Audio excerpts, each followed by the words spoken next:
একটা সুন্দর দৃষ্টান্ত হচ্ছে আবু লাহাবের ইতিহাস।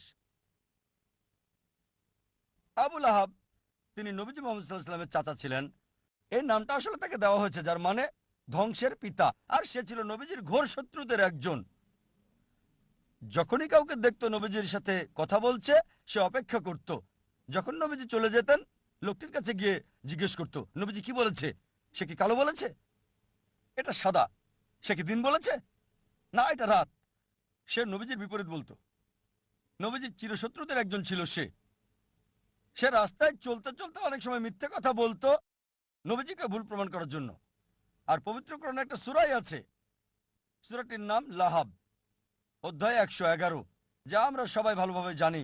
সালাত অনেকবার পড়া হয়, তাব্বাত ইয়াদা আবি লাহাবি ওয়া তাব ইত্যাদি।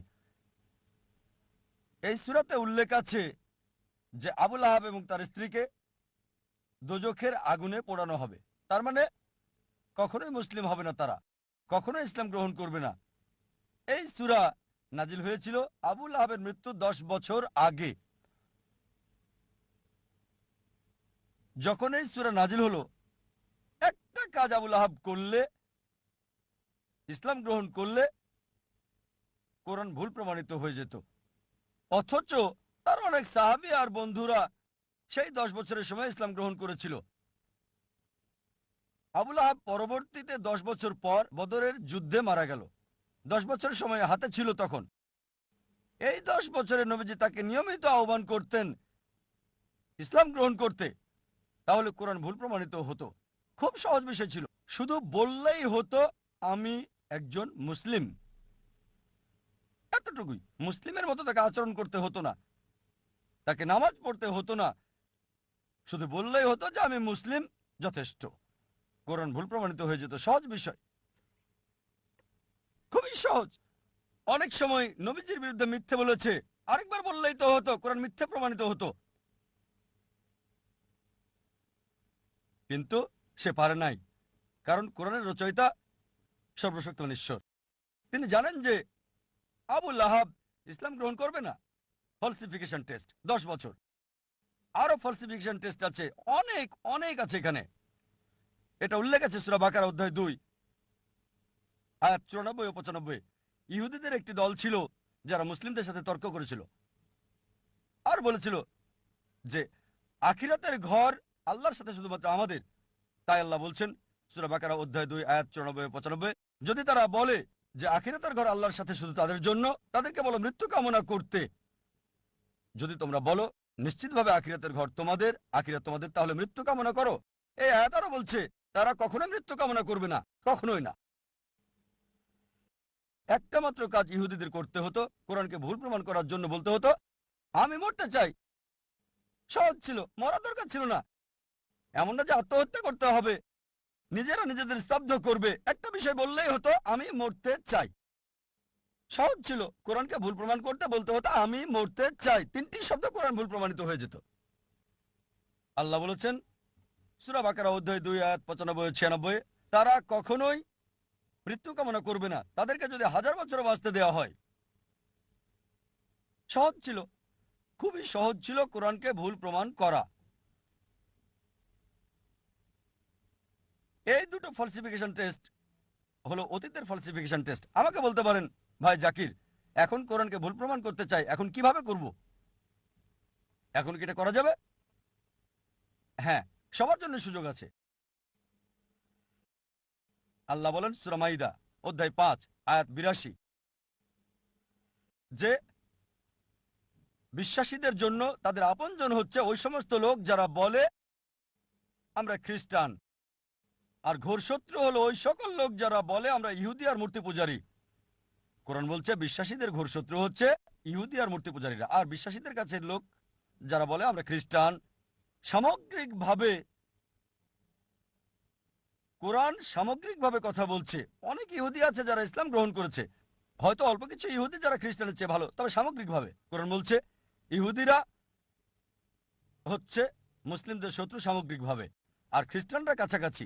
একমাত্র বিষয়, কোরআনকে ভুল প্রমাণ করার জন্য পৃথিবীর সব ইহুদিরা একত্রিত হয়ে যদি বলতে পারে ঠিক আছে চলো আমরা মুসলিমদের প্রতি ভালো হয়ে যাই কয়েক বছরের জন্য, খ্রিস্টানদের চেয়ে ভালো হবে, কোরআন ভুল প্রমাণিত হবে।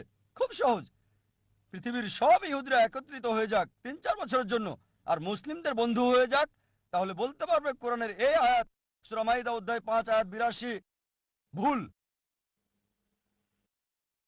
তারা এটা করবে না, এটা করতে পারবে না কখনোই। সহজ। আরো ফালসিফিকেশন টেস্ট রয়েছে। হয়তো বলবেন যে আমি ইহুদি না, তাহলে কিভাবে প্রমাণ করব যে কোরআন ভুল? আল্লাহ এই সুযোগ সবাইকে দিচ্ছেন। আল্লাহ পবিত্র কোরআনে বলেছেন সূরা ইসরা অধ্যায় 17 আয়াত 88, তারা বলে সেটা রচনা করেছে। চেষ্টা করো আরেকটা কোরআন তৈরি করো। তুমি মনে করো মানুষ রচনা করেছে? এর মতো একটা কোরআন রচনা করো। চ্যালেঞ্জ দেওয়া হয়েছে সূরা তুর অধ্যায় 52 আয়াত 34-এ। আল্লাহ তাআলা চ্যালেঞ্জ করেছেন যে এর মতো একটা কোরআন রচনা করো।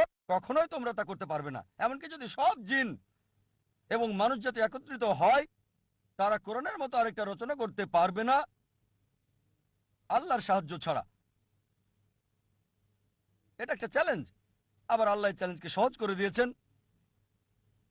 আল্লাহ বলেন সূরা হুদ অধ্যায় 11 আয়াত 13, তারা বলে সেটা রচনা করেছে। 10টা সূরা রচনা করো এর মতো করে। সম্পূর্ণ কোরআন না, এটা কঠিন। বাদ দেন এটা, ওই চ্যালেঞ্জটা কঠিন। 10টা সূরা রচনা করো কোরআনের মতো। যে কাউকে সাহায্যের জন্য ডাকো আল্লাহ ছাড়া, কখনো এটা তোমরা করতে পারবে না। আল্লাহ চ্যালেঞ্জটাকে আরো সহজ করে দিয়েছেন, খুবই সহজ। সূরা ইউনুস অধ্যায় 10 আয়াত 38, তারা বলে সেটা রচনা করেছে। এর মতো একটা সূরা রচনা করো। একটা, পুরো কোরআন না, 10টা সূরা না, একটা সূরা এর মতো। সাহায্যের জন্য ডাকো তোমরা যাকে পছন্দ করো আল্লাহ ছাড়া, আর তোমরা তা পারবে না, কখনোই না, কখনোই পারবে না। এবার আল্লাহ চ্যালেঞ্জটাকে সহজ করে দিলেন। আল্লাহ বলেন সূরা বাকারা অধ্যায় 2 আয়াত 23 এবং 24-এ, আল্লাহ বলেন وإن كنتم في ريب مما نزلنا على عبدنا যদি তোমরা সন্দেহ করো যা আমি নাজিল করেছি আমার বান্দার প্রতি সময়ে সময়ে, فأتوا بسورة من مثلي একটা সূরা রচনা করো কিছুটা এর মতো করে। من مثلي এটা মিসলি না, মিম মিসলি, মানে কিছুটা অনুরূপ, ঠিক কোরআনের মতো না। চেষ্টা করো, রচনা করো একটা সূরা কোরআনের মতো করে। من مثلي وادعوا شهداءكم من دون الله إن كنتم صادقين আর সাহায্যের জন্য ডাকো তোমাদের যে কেউকে সাক্ষী রাখো আল্লাহ ছাড়া, যদি তোমরা সত্যবাদী হও।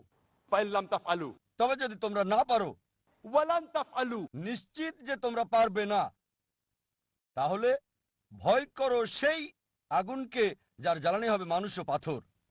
তোমরা তা করতে পারবে না এবং নিশ্চিত তোমরা তা করতে পারবে না। তাহলে ভয় করো সেই আগুনের যার জ্বালানি হবে মানুষ এবং পাথর। এটা হলো চ্যালেঞ্জ। চেষ্টা করে একটা সূরার কিছুটা মিল করে রচনা করো। হয়তো বলবেন সত্যি যদি এটা পরীক্ষা হয়ে থাকে তাহলে সূরা রচনা করতে হবে আরবিতে। তাই বলবেন ভাই জাকির আমি আরবি জানি না, তাহলে কিভাবে পরীক্ষা অংশগ্রহণ করব? ঠিক আছে, যদি কোরআনের মতো সূরা রচনা করতে হয় এটা আরবিতে হতে হবে, ইংরেজিতে হবে না, ফ্রেঞ্চ হবে না, হিন্দি হতে পারবে না, উর্দু হতে পারবে না। অনেকে চেষ্টা করেছে, চেষ্টা করে নাই তা না, শত শত লোকজন চেষ্টা করেছে আর তারা চরমভাবে ব্যর্থ হয়েছে। তারা চেষ্টা করেছে তবে বাস্তবতা থেকে অনেক দূরে। অনেকে চেষ্টা করেছে, অনেকের কথায় বইয়ে উল্লেখ আছে, তবে তাদের সবাই চরমভাবে ব্যর্থ হয়েছে। এখন হয়তো বলবেন ভাই জাকির আমি আরবি জানি না, ইহুদিও না, কিভাবে আমি কোরআনকে ভুল প্রমাণ করব? অনেক ফালসিফিকেশন টেস্টে আছে। আর একটার কথা বলবো, সেটাতে সবার জন্য সুযোগ আছে। আলোচনা শুরু করেছি কোরআনের একটা আয়াত দিয়ে। সূরা নিসা অধ্যায় 4 আয়াত 82-তে বলা হয়েছে أفلا يتدبرون القرآن ولو كان من عند غير الله لوجدوا فيه اختلافا كثيرا তারা কি কোরআন নিয়ে ভাবে না আল্লাহ ছাড়া যদি অন্য কারো কাছ থেকে আসতো, অন্য কারো কাছ থেকে সর্বশক্তিমান ছাড়া, তাতে অনেক অসঙ্গতি পাওয়া যেত। তাই যদি কোরআনকে ভুল প্রমাণ করতে চান একটা কাজে আপনাকে করতে হবে, একটা মাত্র অসঙ্গতি বের করে দেখাতে হবে। কেউ যদি কোরআনের একটা ভুল বের করতে পারে কোরআন ভুল প্রমাণিত হবে। এমন না যে চেষ্টা করে নাই, অনেকেই করেছে। ইন্টারনেটে যান, দেখবেন হাজারটা কন্ট্রাডিকশন, কিন্তু সবগুলোই হয় প্রসঙ্গ ছাড়া, না হয় ভুল ব্যাখ্যা বা অযৌক্তিক। তাই এটাকে বলা হয় ফলসিফিকেশন টেস্ট। কোরআন বলে দিয়েছে কিভাবে এটাকে ভুল প্রমাণ করব। যদি ভাবেন আল্লাহর পক্ষ হতে না, ভুল প্রমাণ করতে চান, চেষ্টা করেন, একটাও সঙ্গতি বের করেন, ভুল প্রমাণিত হবে। এটাই হচ্ছে ফলসিফিকেশন টেস্ট। যে কোনো মানুষ যে আল্লাহকে বিশ্বাস করে অবশ্যই একমত হবে, যদি সে যুক্তিবাদী হয়। এই 1 ঘন্টায় আমি যা বলেছি সে মানবে যে কোরআন আল্লাহর বাণী। তাহলে যে ঈশ্বরে বিশ্বাস করে না তার ব্যাপারে কি হবে? যদি কেউ ঈশ্বরে বিশ্বাস নাই করে, তাহলে কোরআন আল্লাহর বাণী, এই প্রশ্নটা আসবে কি করে? সুতরাং আমরা অধিকাংশ বিষয়ে কথা বলছি, তারপরও একটা বৃহৎ অংশ আছে যারা নাস্তিক, যারা বিশ্বাস করে না আল্লাহকে। তাদের ব্যাপারে কি বলবেন?